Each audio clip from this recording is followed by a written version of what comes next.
it's good that he's getting such great experiences from great entrepreneurs like Bob and now, Dave Johnson. He's really enjoying that. Great. Yeah, thank you for asking. Number in case I need an extra set of hands. I'm sorry?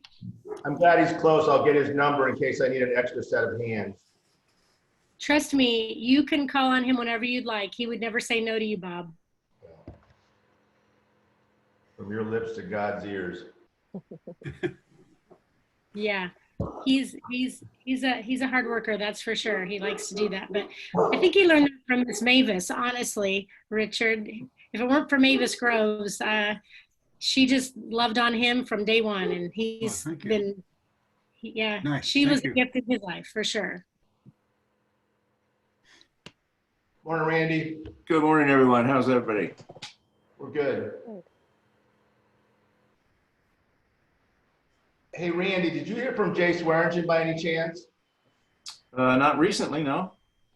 He reached out to me on Friday of last week, I believe it was, or Thursday, looking for somebody that could do a foundation inspection up in Platte County somewhere. I gave him your name and number.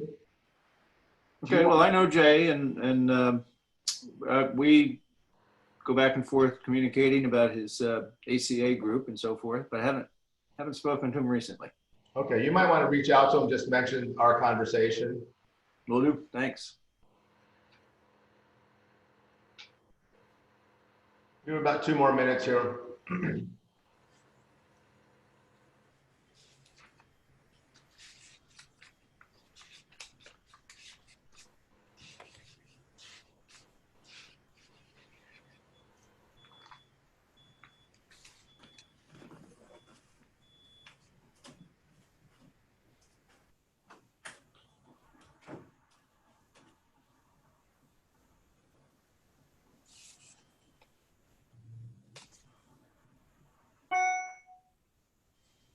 Morning, Mike. Good morning, Bob. Coming back from the gym again today? I'm literally heading back from the lake, yes. Which lake? It's actually a little pit, a dugout creek in the middle of a field. So we have a slalom course on it. So it's kind of a club type thing. Got it. Yeah, it's way up north. Well, not way up, it's up north by Gower.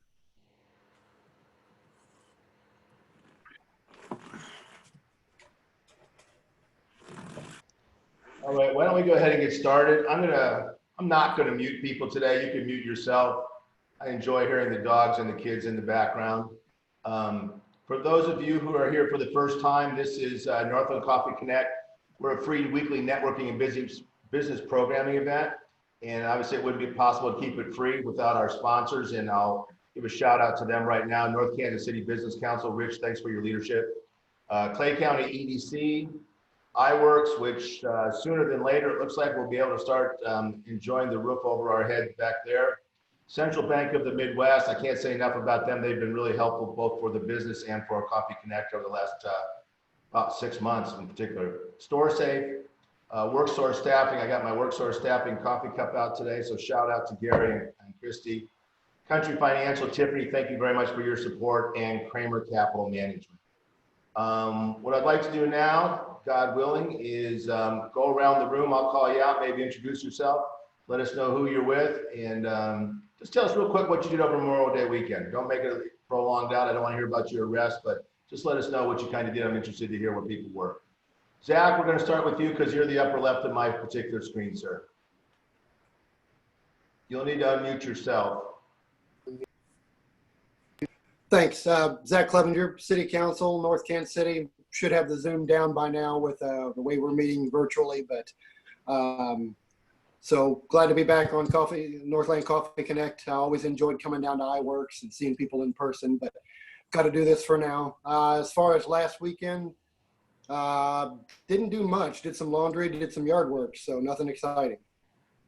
Very good. If you were like me, you were happy to have that third day, being homebound 2 months notwithstanding. It's crazy. Ron, you want to go next? Sure. My name is Ron Anderson. I'm retired, live in Shoal Creek, last weekend, actually on Thursday and Friday, we went to St. Louis and back. I have a daughter there we visited and some grandchildren. And so it kind of broke up being in the house for so long. Great. What part of St. Louis? She lives in Baldwin. She teaches in Fort Zumwalt School District. And she's, of course, from this area originally, but it's been there a long time. And so we were not out and about. We just basically were at her house, which is very nice.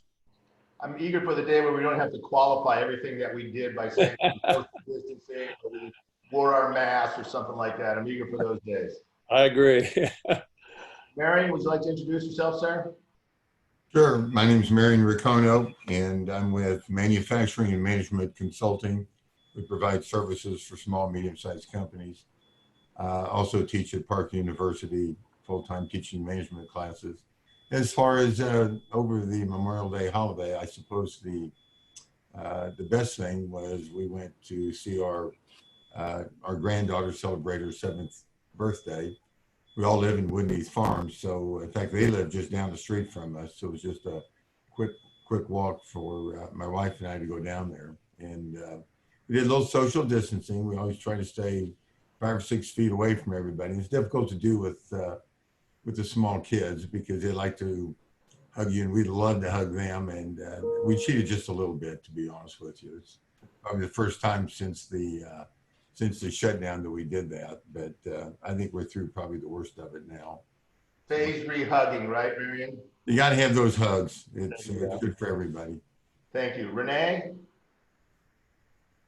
Good morning, everyone. Renee Reeves with Renee Reeves Visuals, your freelance graphic designer. This weekend, I went to a drive-by anniversary party.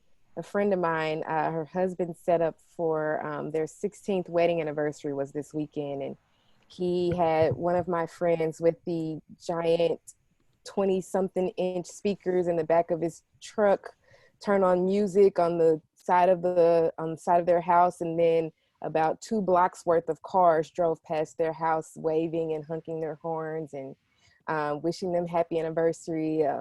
My friend, his wife, she was a wreck. I mean, the blubbering, ugly cry. So it was great. We really enjoyed it. That was a lot of fun, making the best out of kind of social distancing, like you said. So that was a lot of fun this weekend. There's certainly been plenty of opportunities to get back in touch with our emotional sides, hasn't there? Yeah. In the right way. Rebecca, you want to treat us next? Sure. Good morning, everybody. Happy Wednesday.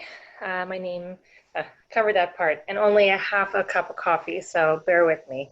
I'm your friendly neighborhood chocolate lady and your favorite real estate agent. And for me, I completed an inspection on a home. On Friday, hung out with some neighbors that we've all been kind of social distancing together, and pretty much enjoyed the wonderful blessings we have for the people that have served our country. We drank all day on Saturday, ended with fire pit, and then basically stayed on the couch all Sunday and watched that fun little golf game with Tiger Woods and Phil Mickelson and the QBs on Sunday under a blanket recovering. So yeah, that was pretty much my weekend. Very nice. Very nice. Rich? Rich Groves, North Kansas City Business Council, and part-time SUSEF for the last 10 weeks. Getting those culinary skills honed, are you, Richard? Heather, you want to introduce yourself, and thank you for joining us again this week. Absolutely. Thank you for having me. My name's Heather Hall. I serve on the city council in Kansas City, and I just love entrepreneurs and love watching and hearing what you're doing. And any way I can help, please always let me know. We went to the cemeteries on Friday to visit all the graves of our family members. Saturday, we spent time with my parents and for my son and my mother's birthday and my mother and father's 56th wedding anniversary. So we had a really big weekend. And while we were outside pretty much the whole time, we did social distance, but I have to say I did give my mom a hug, and I'm going to be okay. And so she, because we needed that. Absolutely so. Samantha, good to see you. Hi, good morning, everybody. My name's Samantha. I'm with a mechanical contractor, MCOR Services Fagan. We're lucky enough that we have a cabin out on Table Rock Lake. So on Memorial Day weekend, that's where we're at. And we spend a ton of time on the water and, you know, socially distance ourselves from all the other boats and things like that. So. Very nice. Randy, good morning again.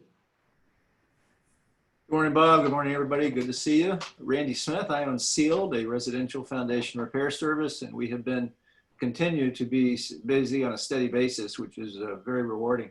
This weekend, despite the predictions of rain, the weather was actually very nice. So Christy and I spent a lot of time taking long walks. We were on the Lien Creek Trail, the English Landing Trails, and here in the Hawkesbury and Tiffany Springs neighborhoods where we live, and just we walked every day for 3 or 4 miles. So that was our big activity for the weekend. Conducive for that, wasn't it? Matt, would you like to go next?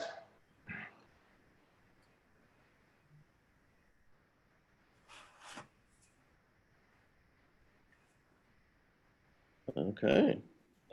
All right. Well, my name is Matt Maynor, Think Strategy Marketing, and I spent the entire weekend assembling a grill and a weed eater, and then I used them. So there you go. Yeah, now, did I see that those were anniversary presents for you? Yeah. Very nice. Happy anniversary. How many years? 30 years. Wow, congratulations. Thank you, sir. Well done. Jamie, you want to go next, sir? Sure. Hello, everybody. Good to see everyone again. Jamie Quell with Missouri Enterprise. We've been pretty busy with the manufacturing world. A lot of companies are still chugging away. And I will have to give a shout out to Rich Groves. Because of him, I have a full weight set in my apartment. So my kids are over every day working out with me. So I spend most of my time off doing that. Not a bad way to spend a weekend. Great. Dead weight. Mike, would you like to introduce yourself, sir? Yes, Mike Yoder with Equip for Growth, equipping entrepreneurs and business owners to literally get everything they want from their business. Big thing right now is just trying to help folks put together a short-term plan to walk out of this and be successful, but also look long-term as they come out of the COVID pandemic. So I'm trying to help folks with that a lot. It's critical to have a plan right now. This weekend was amazing. I'm a lake person, and so we spent a lot of time there working on projects and playing on the water, and also getting rained on. So it was all of the above. It was a lot of fun. Congratulations, Matt. Tammy, would you like to go next? Sure. Well, I'm Tammy Henderson with North Kansas City Schools. All the weekend we spent a lot of time with family, but my biggest challenge is my sister-in-law gave me 1,000-piece jigsaw puzzle and wouldn't give me the box with the picture. And so I spent a lot of late nights, and I got it done in 3 days. And it took about 10 hours. I know, I was so excited, but it was such a challenge and it was so much fun. So it was a big collage thing, but it was a lot of fun. Sounds like you owe your sister some money if she does it that way. Well, it was my sister-in-law. I think it was revenge. I don't know. There you go. Just kidding. Very nice, in case she's tapped in. Tiffany, would you like to introduce yourself, if not reveal yourself? Sure. All right. It's Tiffany Nyquist with Country Financial. I help folks with all things insurance and retirement planning. And I did a lot of yard work, but probably the most fun thing that I did was got to spend some time at the lake at Lakewood. I don't know if anybody's been out to Lakewood. I didn't know it existed. I've been here for 40 years, had no idea. It's beautiful. You get a chance to be friends with somebody that lives out there, do it. Very good. Well, thanks again, Tiffany, for your support. She's one of our sponsors. She's also an iWorks member, and we really appreciate her investment in the local community. So thank you, Tiffany. Welcome. What I'm going to do now is introduce today's speakers. We appreciate Ross being able to join us on such short notice. I owe Rich Groves a note of gratitude for helping me pull my fat out of the fire. Weekend got away from me, as Marion will attest. So I owe a bunch of people apologies and gratitude for helping me pull together this week. But Ross is an experienced political operative. He's also a military veteran, so we appreciate his service, obviously. He's worked on and won political campaigns in multiple states. He used to work for the Missouri's governor's office in legislative affairs. He graduated with a BA in economics from the University of North Dakota. He's been with the Missouri Chamber for 2 years now, and he's an expert, as has been noted, on economic development and infrastructure policy. So without further ado, I'm going to let Ross introduce himself, tell us a little bit about his story and what's going on in legislative affairs with the Chamber. Ross, thanks for joining us. Absolutely. Well, thanks for having me, guys. I appreciate you letting me spend a little bit of time here. Thanks, Bob and Rich, for asking me to join. Like Bob said, I've been with the Missouri Chamber for about 2 years. I work on a lot of different issues with the Chamber, but mostly economic development and transportation issues, making sure that our roads and bridges get funded. Obviously, we just finished a very, very interesting legislative session. I think probably one of the more interesting ones in the last 20 or 30 years. Skipping about 6 or 7 weeks, coming back and trying to pass a budget and cutting several $100 million and trying to get some things done for the state in a very weird time, and interesting seeing, legislators and people walking in the halls wearing masks and not really, holding meetings in offices. Very different than I think everyone is used to, but I think a very successful session nonetheless, given the time constraints. So Bob and Rich asked me to come on and talk a little bit about the Amendment 1 change that was passed in the legislature. It's been dubbed Cleaner Missouri or Dirty Missouri, depending, I guess, on which side of the aisle you fall on.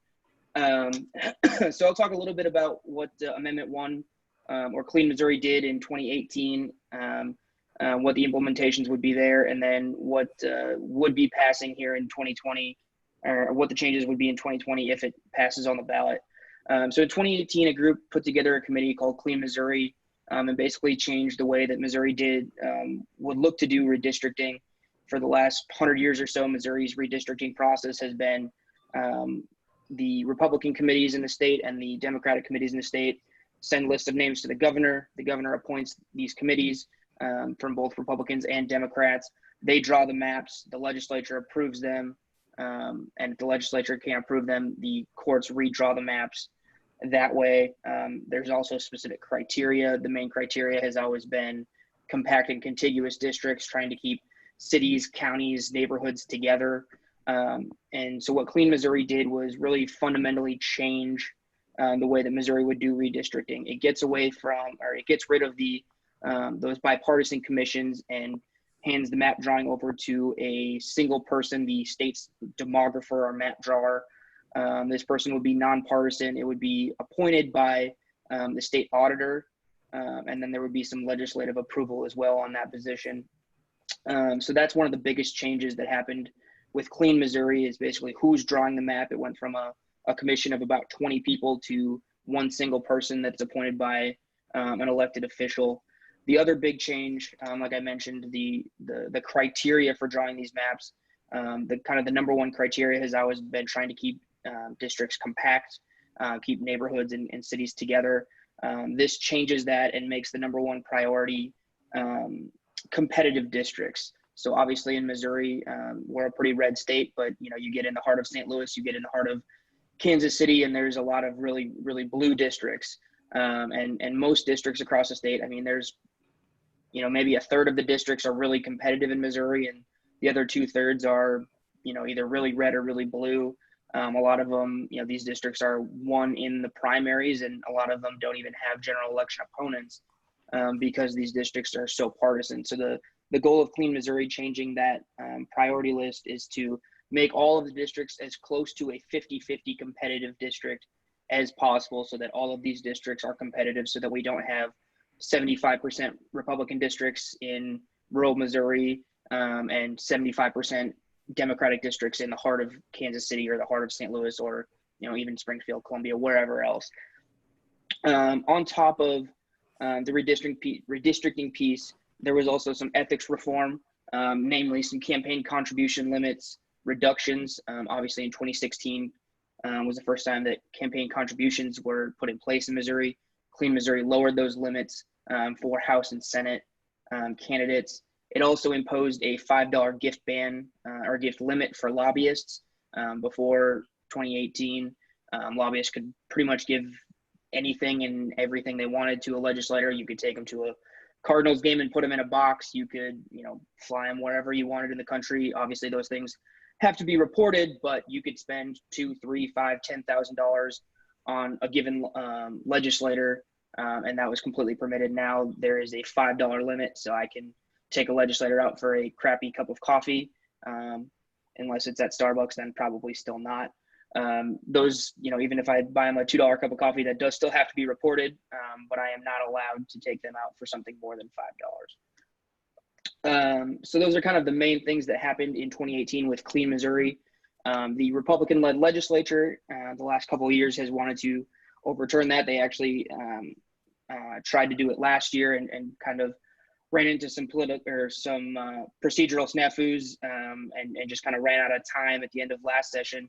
So brought it back this year, and I'll just refer to it as Cleaner Missouri because that's how I'm used to talking about it at the legislature. So Cleaner Missouri has been an effort led by really leadership on both sides in the House and the Senate to send a new proposal back to the voters. They wouldn't be able to simply just overturn it legislatively. Clean Missouri was a constitutional amendment, which means a change to that has to be sent back to the voters of Missouri.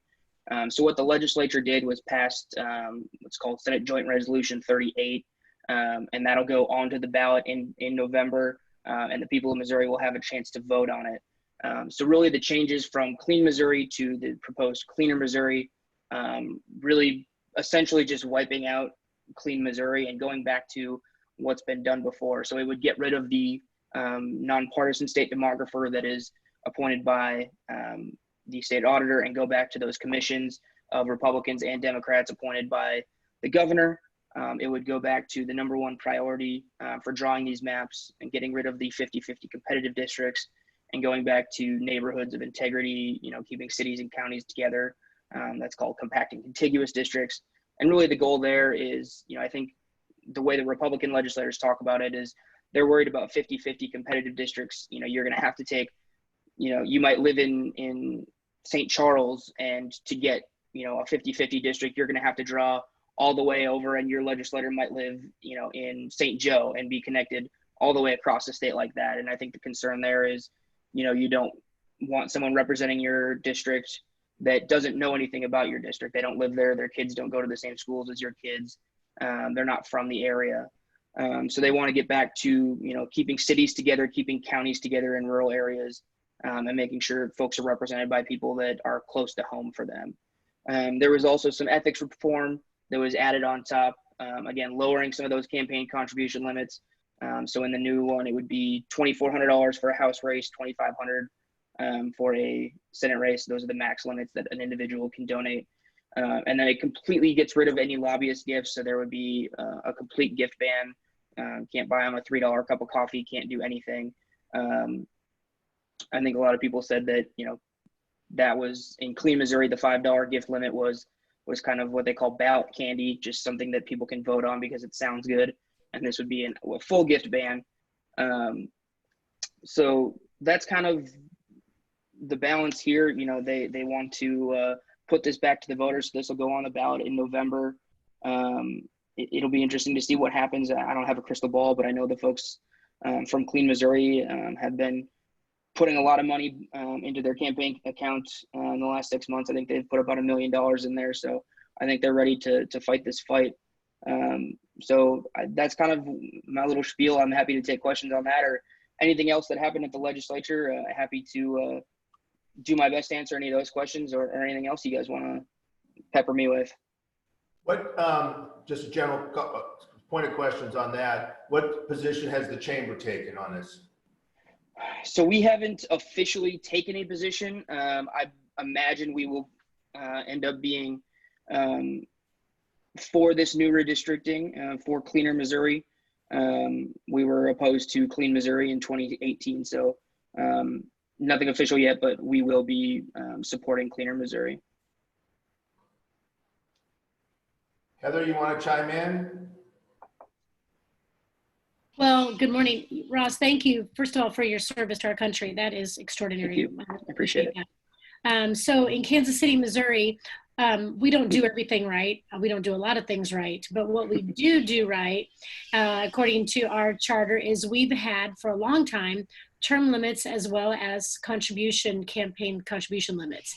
And I think that's been very beneficial because the most you can give to an in-district person is a certain amount, and then a large person gets something more, and then the mayor can reach a higher level. But there's always been limits, and I think that makes a big difference because I don't care what anybody says, people do try to sway you to vote their way by giving you X, whatever that might be.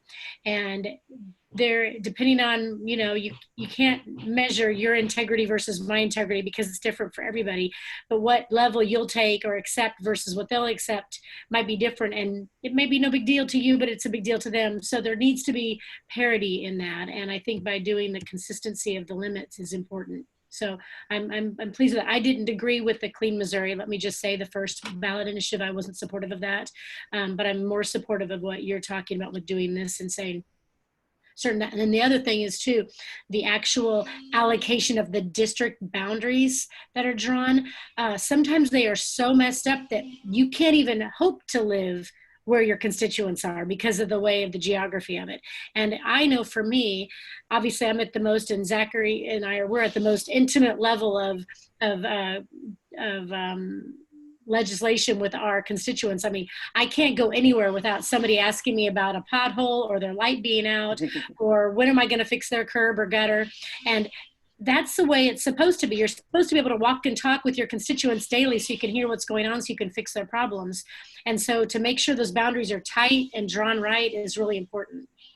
Absolutely. And I think that's, I think the biggest concern for the legislators that were pro Cleaner Missouri is these 50-50 districts, to draw them because most of our districts are so red or so blue. To find a way to balance them, you're going to have to go way out in, what they call spaghetti districts, and have a thin line, all the way down I-70 from St. Louis to, somewhere outside of Kansas City. And you can't represent someone in St. Charles if you live in St. Joe or anything like that.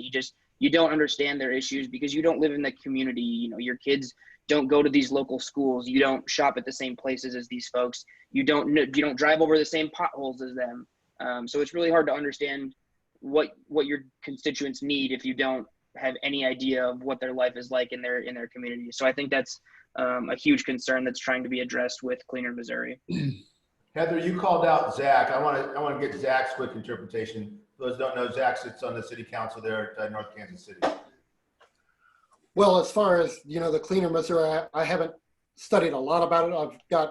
I've learned from what we've received from the Missouri Municipal League as far as that goes. But I want to echo Heather's comments that basically you need to be living in the area that you're representing, because again, you've got certain areas have different needs and different groups that need help, or different issues that need to be resolved. And so that's why it is very important that you live in the district that you're representing. And another thing, and if nothing else, this COVID pandemic has taught us how we can communicate, not just walk in the neighborhoods, but by Facebook, Zoom. You can have a town hall via Zoom. There's so many avenues, and that's what we struggle with here in North Kansas City. Is we're a small city, but getting the word out, getting people to get involved.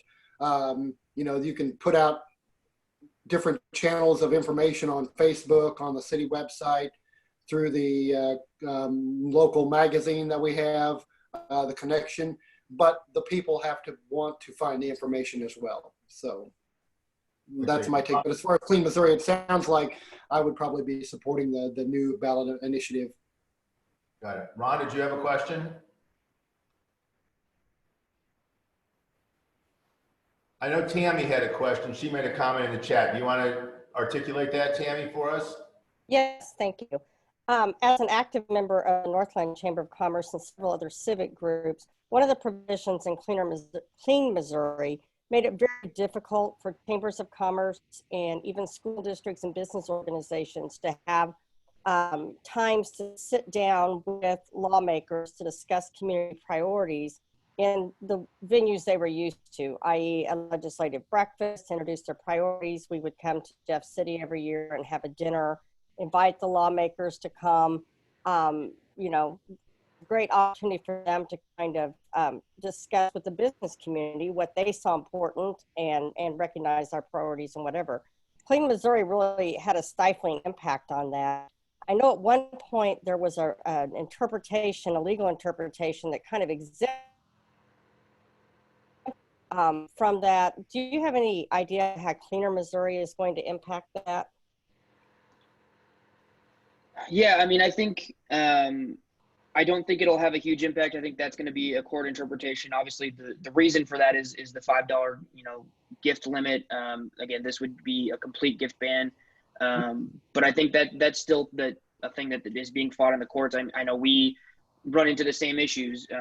Obviously we have our chamber federation, which is about 170 local chambers around the state that all kind of coalesce under the Missouri Chamber, and we work with you guys all the time, whether it's coming to the Capitol or trying to meet with your legislators. And I know it is tough.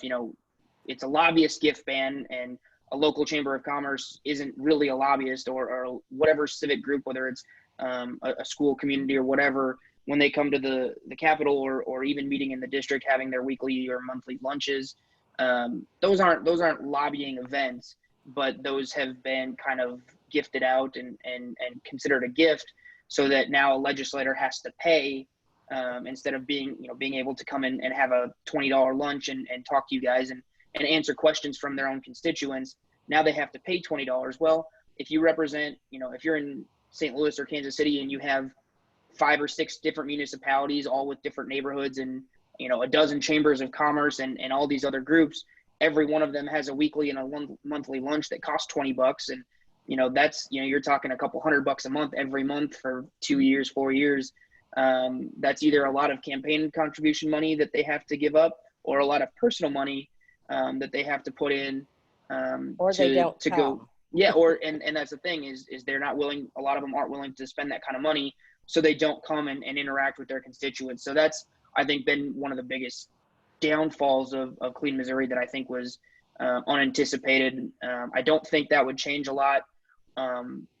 Whether or not Cleaner Missouri passes, I think that's going to end up being a court decision. And I know that's something that we followed closely, and I think we'd love to get that overturned, if not for ourselves, for groups like you guys that really actually want to just interact with your legislators and aren't trying to lobby them quite as aggressively as we do sometimes. Thank you. Yeah. Other questions for Ross on Cleaner Missouri? Go ahead, Rich. I should know, I suppose, but was this passed for the purpose of the election fairly strongly, or was it closely divided? Will this be kind of a partisan issue? So in the legislature, it was very partisan passing Cleaner Missouri. I think it was pretty much directly on party lines. There was a few Republicans that voted against it and a few Democrats that voted for it. But in the legislature, it was mostly party lines.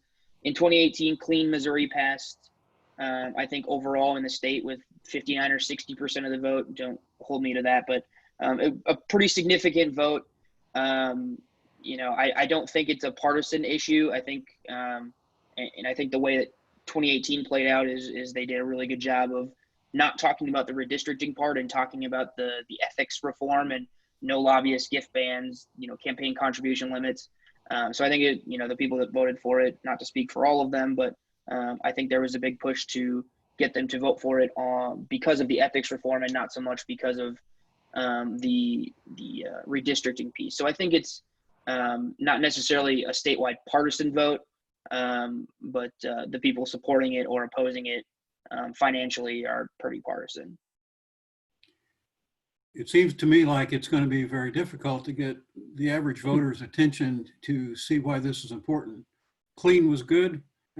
What's wrong with that? So that's kind of how I would see how a lot of people are going to perceive it.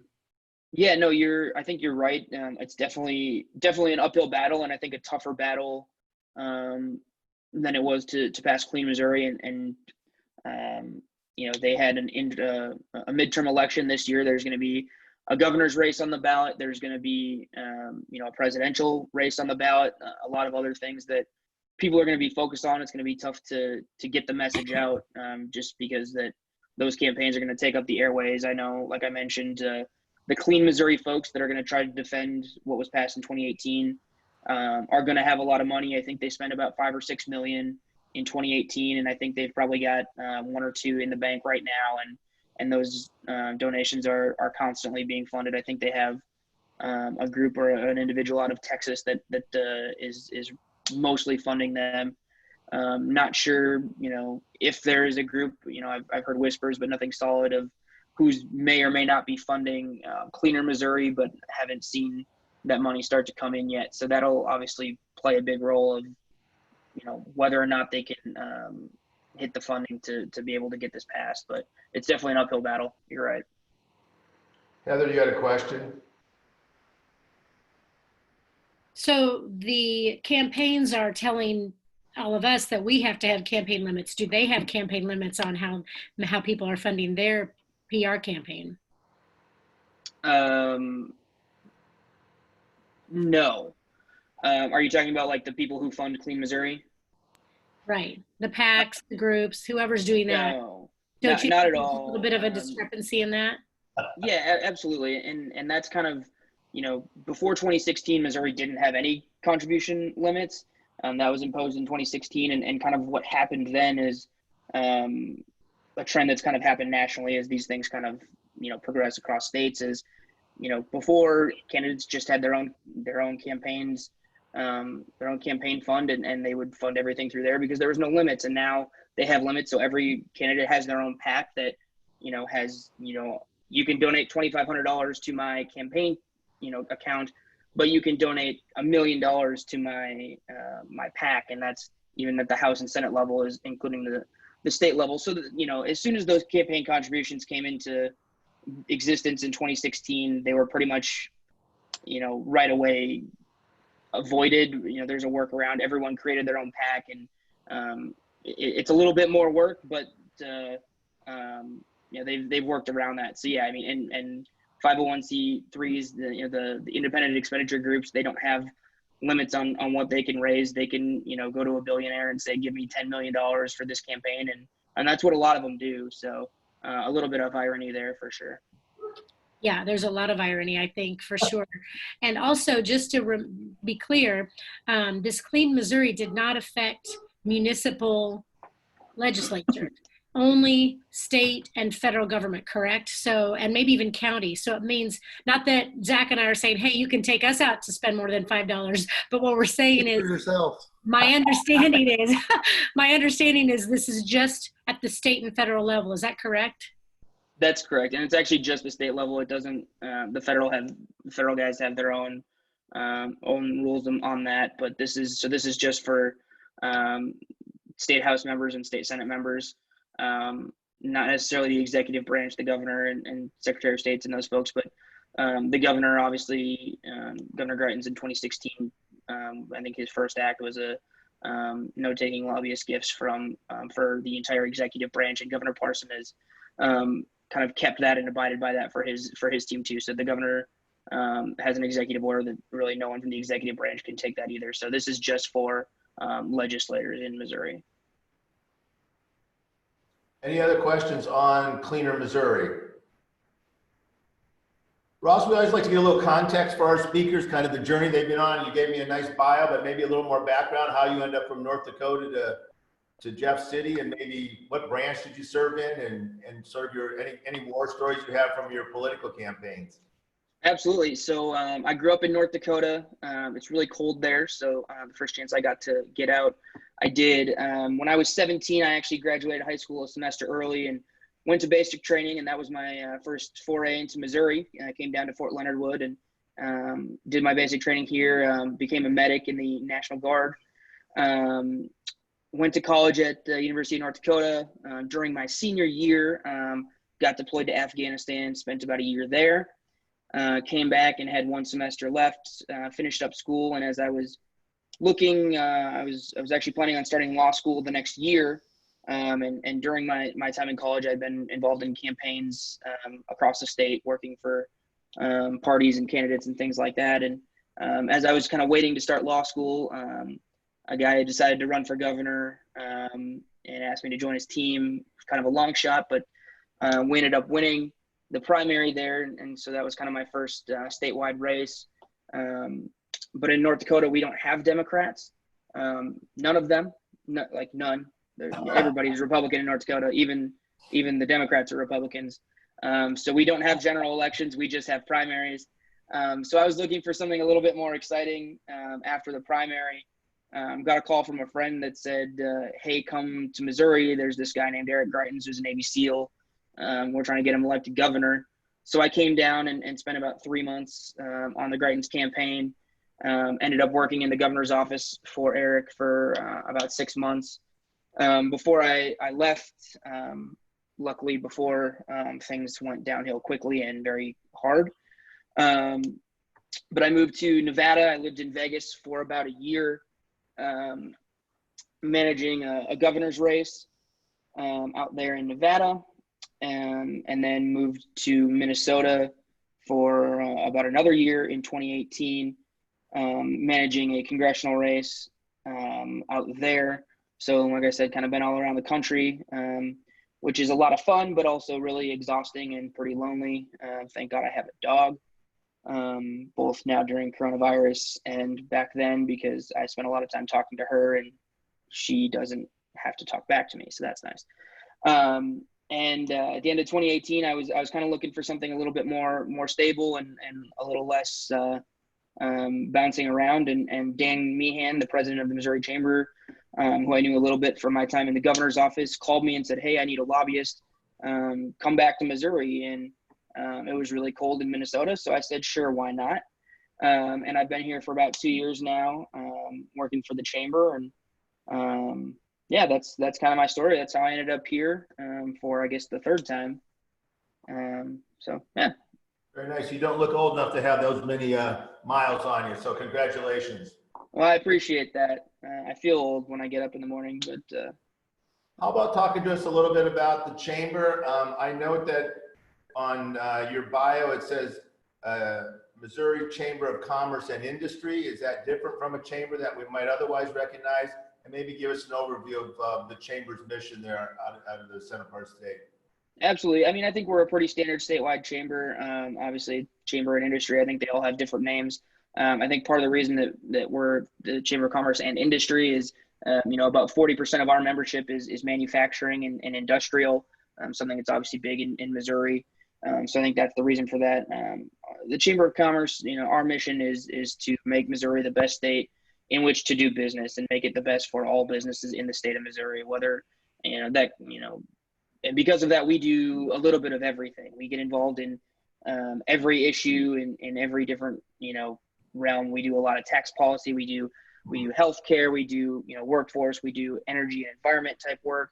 Obviously, infrastructure and economic development, making sure that, we have a strong economy for the businesses in the state, and also to try to attract new businesses to the state, making sure that our businesses have low tax bases. All of those things, making sure that they have qualified workers. Obviously, something that's been a big topic the last couple of years is workforce development, making sure that people have the skills for the jobs that we need now and also into the future. So we do a lot of different things. About 6 years ago, the chamber started what we call Missouri 2030, and this is our strategic plan, our strategic vision. We partner with Ted Abernathy, who is a economist out of North Carolina who works with a lot of other chambers and leadership groups around the country to do a lot of national research and a lot of Missouri research. And we came up with Missouri 2030, which is really a roadmap for where we are now and where we want to go 15 years now, I guess 10 years from now. And since then we've come out with Workforce 2030, Technology 2030, and at some point this year we will come out with Infrastructure 2030 or Transportation 2030. We haven't named it yet. And these are all roadmaps for where Missouri is. Some of it's good, some of it's bad. We're not a great state for workforce development. I think something like 50% of employers say that people coming out of high school don't have the skills they need, and the numbers coming out of four-year colleges aren't much better. So it told us that we need to focus on education and focus on developing our workforce, making sure that we have programs that allow workers and companies to work together to get them those skills that they need, so that Missouri has the workforce to keep companies here, so that they don't leave and go to another state that has those resources. Turns out Missouri is a really good state for technology and tech jobs. We're a top 10 state, both now and looking into the future for technology. St. Louis is a great hub for tech jobs and startups. And infrastructure, again, is somewhere that we struggle. Obviously, I think we all know that our roads and bridges need a lot of work. That's something that we've focused on in the legislature for the last few years, but a lot of work to do there. Hopefully we can build a hyperloop and really just solve all the world's problems that way. So we do a lot of things. We work with, like I said, our 170 or so local chambers. That's our way of getting around the state and finding out what's happening in local areas and what issues that we need to work on. We have a foundation that does educational programs, working with the kids in K through 12 and trying to get them. We do what's called Manufacturing Day. We partner with businesses across the state to bring middle school and high school kids into their facilities, give them tours, show them what to do. And, there's been a big push the last 20 or 30 years that you have to go to college, you have to get a 4-year degree. And turns out that's not true. There's a lot of great jobs with great salaries and great benefits that you can get out of high school or get with a trade degree or get with a certificate. And so kind of trying to reprogram, kids that, hey, you don't have to go to 4-year school to get a good job, to have a good career. There are great jobs that you can do building things and working with your hands or working in the trades. So we partner with a lot of businesses across the state to get, I think this year we got nearly 15,000 kids into those manufacturing plants and places across the state to show them that there are other opportunities outside of going to a 4-year school and getting a degree in something like economics that turns out doesn't really do anything. Speaking from experience. So the chamber, we do a lot of things across the state. Anything that we think can help businesses is something that we are involved in. Great. So, Rich, I'm going to come back to you. Heather had a question first. I guess I want to talk a little bit about the unemployment and what's been going on with small businesses. I've been hearing some people say, hey, unemployment is too good. My company's reopened and they're saying, okay, everyone who we had to hold off on, your job is available now. And some people are saying, no, I don't want to come back to work. I'm going to wait till my unemployment is over and then I'll come back to work. And I'm hearing some employers say, you know what? That's a disincentive for me, because if that employee isn't very motivated, I may not have a job back for them when they decide that unemployment is over. How are you, A, finding that, is that really happening, or is it just in my little world? And B, what is the financial cost associated with the job loss, reinstatement of that job as we go back to work? Yeah, so that's a kind of 2 or 3-fold there. One, yes, that is something we're hearing. Somewhat here in Missouri. I know, we talk to state chambers across the country, and other states definitely, certain states have that issue. I think, I talked to our friends in Arkansas a couple of weeks ago, and that's a huge concern for them. I think something like 70% of their workforce would be making more on unemployment with that extra $600 a week. So huge concern there. Definitely something we've heard from some of our small businesses as well.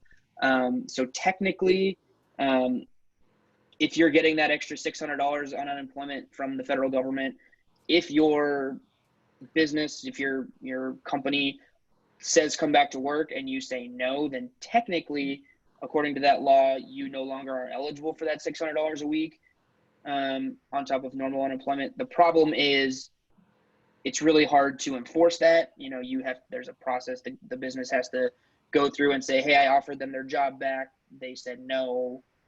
And then they have to, there's this whole process. So the problem is that's not really happening, and people are just getting that extra $600 a week, whether or not their job is actually gone or not. So it is a concern. The second part of it is, the financial burden. Yeah, I mean, it's hard for businesses to get back on their feet. And, outside of the unemployment part, the paycheck protection loans and some of those loans from the federal government were, they were supposed to be grants that or loans that turn into grants if you meet all these requirements. Well, if you can't keep your workforce because they're all staying on unemployment, then you have to pay that money back that you weren't planning on paying back. So that's a huge problem I know that employers are running into as well, with some of these requirements to keep people on the books that don't necessarily want to stay on the books because they can make more money on unemployment than they can as a waiter at Applebee's. We're going to learn a lot come August 1st when that $600 goes away, aren't we? Absolutely. Absolutely. Got it. Rich, you had a question or a comment? Yes, something that probably Tammy could speak to better than I, but speaking of Workforce 2030 and education, the North Kansas City School District is committing to a pretty bold plan for over the next 5 years to implement what they call linked learning and to create career pathways at their different high schools that's going to really help students and teachers and parents to be more knowledgeable about different careers and how to get to be successful in those careers. I'm really proud of the North Kansas City School District for that bold initiative. Hope you can support it in any way you can. Yeah, absolutely. That sounds fantastic and sounds exactly like something that's up our alley. Like I said, wanting to make sure that kids coming out of high school or 2-year school or 4-year school, wherever it is, are prepared to fill the job needs that Missouri businesses have. So it sounds like a great program. It really is. We're just in the really kind of the design phase of it, if you will, right now, but we're looking at kind of reinventing high school to help a lot of kids realize they don't have to go to college. Certain jobs you do, but others are great jobs out there. They just need the skill set and the ability to learn about those positions. So we will be working very closely with business partners to make sure that this is implemented well very soon, actually. Well, That's fantastic. I scraped Tammy's email too, because I want her to come back and maybe get Colleen Jones to come down and talk about those programs in both Liberty and in North Kansas City, because it does, and Rich teased me on this, so I don't want to go too far in depth on it, but certainly as CAPS reaches a scalable limit here, I think there's opportunities, and certainly that represents a demand for alternative experiences from our students. So absolutely, I appreciate what you're doing, Ross, and getting people into the manufacturing, introducing kids into the manufacturing sector. We've had several speakers who've identified the short-term impact of lack of skilled labor in that regard too. I'm going to turn it over to Randy. He had a comment, a real-life comment, if he's still with us.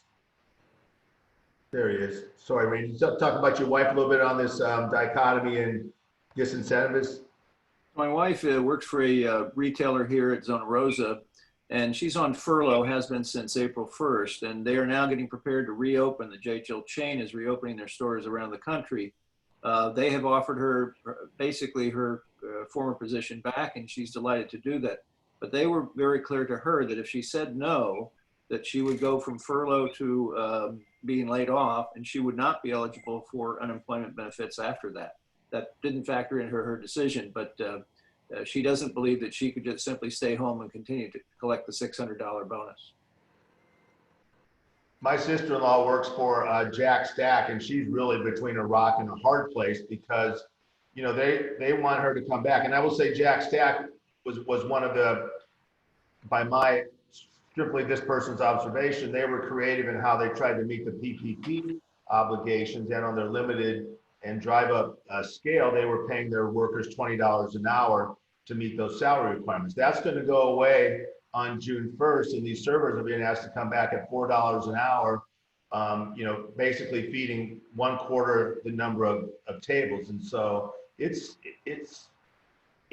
tough. Forget about the $600. Even if you're just on regular unemployment, coming back to a job and earning 1/4 what you used to earn we're in a tough situation there. Anybody else have a comment or question for Ross? We've got about 5 more minutes.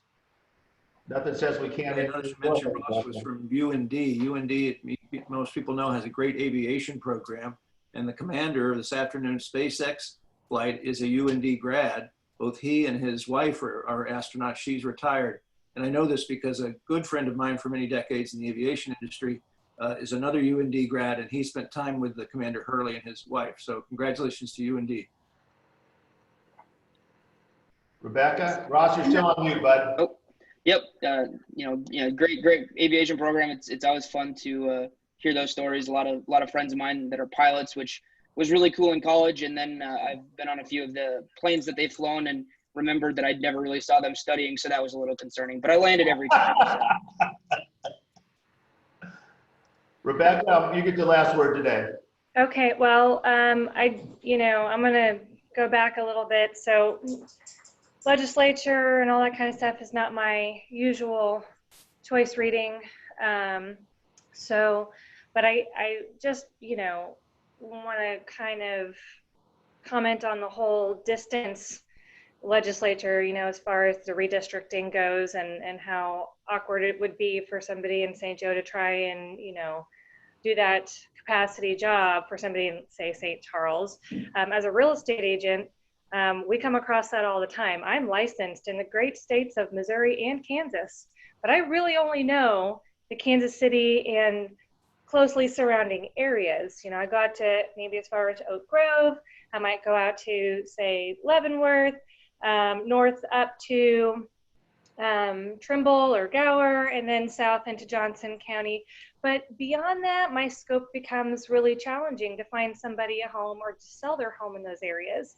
So at that point in time, the best thing that I could do for my client is to refer them out to somebody who does live in that area. So it makes complete and total sense that if you're going to, redistrict, that you're actually in an area where you can walk around and meet with your constituents and that sort of thing. So, I mean, that mindset, it's in a bunch of different industries. Unfortunately, I don't think we can refer out to another legislature. Hey, would that councilman over there in St. Charles take care of this for me? Because, I live in St. Joe and I don't live there. And fortunately, at least for real estate, we have the opportunity, if I refer somebody to an agent in an area that I'm licensed, but I don't practice really, I do get a 25% commission still. So there's that, and all I did was make a referral. I don't think it works in, politics that way. So, but I hope that, with this redistricting, I think it makes sense to be in your area. That's just kind of my 2 cents. It seems like a common sense thing to do. Let's not get into Politics. Ain't that the truth, right? Right. Very good. Ross, thanks again for joining us today. Did you have any last parting shots that you wanted to share before we sign off? No, I don't think so. Thank you guys for having me. And Bob and Richard have my email. So if you guys ever need to get a hold of me, feel free to reach out anytime. We're here to help with anything we can. Yeah, to Ross's point, if you want to get Ross's contact information, drop me a note. Otherwise, we will see you all next Wednesday. Thank you for coming. Rich, thanks for the contact. And we appreciate everybody's participation. Everybody take care. Have a good week. Thanks, guys. Thanks.